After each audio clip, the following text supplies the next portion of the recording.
Folks, here we are. We are now in the workshop. Okay, workshop again. Wanted to talk today about something different this time. We've covered toys, we've covered great decorations and props. There's another component. Okay, there's another component, Dave. I see here we've got some framed posters, comic books, magazines. Oh, yeah. Tell us. So it's not just toys. There's another component, another dimension to your exhibits, isn't there? Oh, yeah, we've got a ton of framed, what we call flat stuff. Yeah. And also to mention that we've got multiple exhibits. Our premier exhibit is America's Monsters, Supers, and Heroes and Villains. Right, yep. But we've got another, if that's too big, if that doesn't suit your fancy, we've got one called Spies and Space. Right, so let's have a look at that. So we've got here, what have we got here? We've got some comics brothers. Comic books, yes. And these are comic books from the 60s, and it's all about toys of the Cold War and our paranoia during Cold War, maybe about what was coming. You know, so you got Outer Limits, we got, the history of science fiction, we've got, Voyage to the Bottom of the Sea, Jules Verne, Flying Saucers. So that would go on the wall in Spies in Space. And I also noticed quickly, Dave, before we next jump over, there's a lot of recognizable names here. So, people are going to walk in here and know this. It's not just obscure line. Like, we've got War of the Worlds, we've got Flash Gordon. This is stuff which a lot of people are going to recognize. Oh, yeah. And if you're a library, what's great is you can tie this in. You'll know this stuff. I mean, these are stories that haven't gotten old. Yeah, that's it. Okay, cool. And what else? What have we got down here? Well, down here, since we're talking the Spies in Space exhibit of the Cold War, let me get this up in my arms. I'll hold it. Yeah. So again, Over here. There we go. Spies in Space.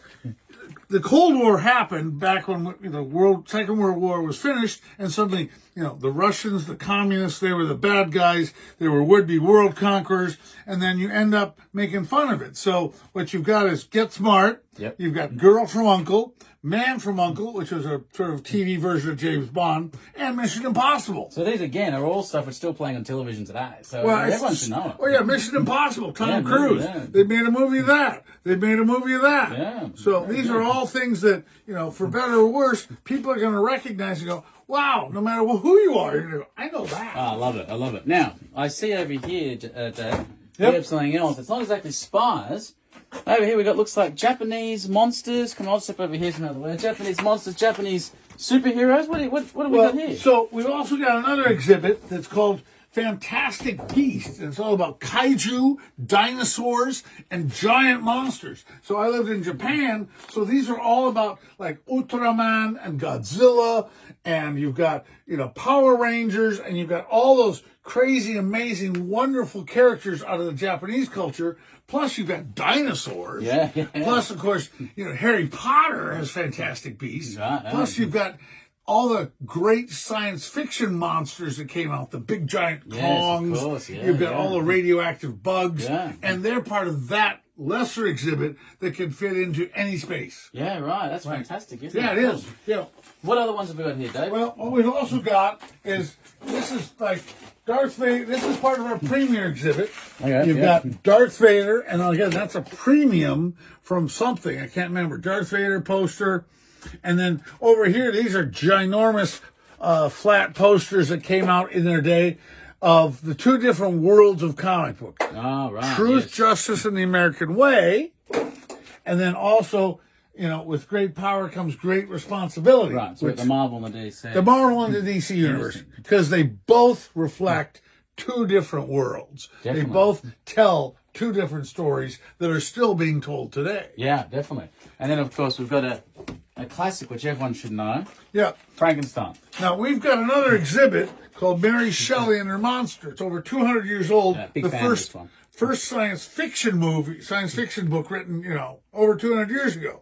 So we've got toys, books, posters, ephemera, and we study how Mary Shelley's classic story is still today resonates with us. Why? Yeah, right. Yeah. Very fascinating. Oh, yeah, we've got it all.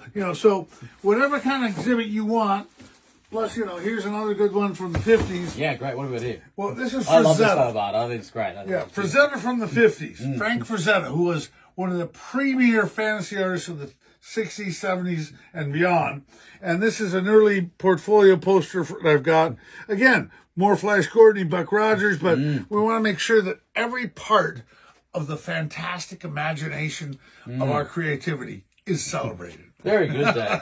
Well, listen, thank you very much for showing us this. Sure. I appreciate it. Anything else you want to drop in before we we climb back out into the into the sunshine again? I think we should go out in the sunshine because, too much time down here and it's going to be a crazy time, for us to go to sleep tonight. Yeah, it's getting a bit spooky, I think. So Pretty I think it's a good spooky. idea, Dave. All right. Well, thanks again to my wife, Ruth, for being the camera woman. Yeah.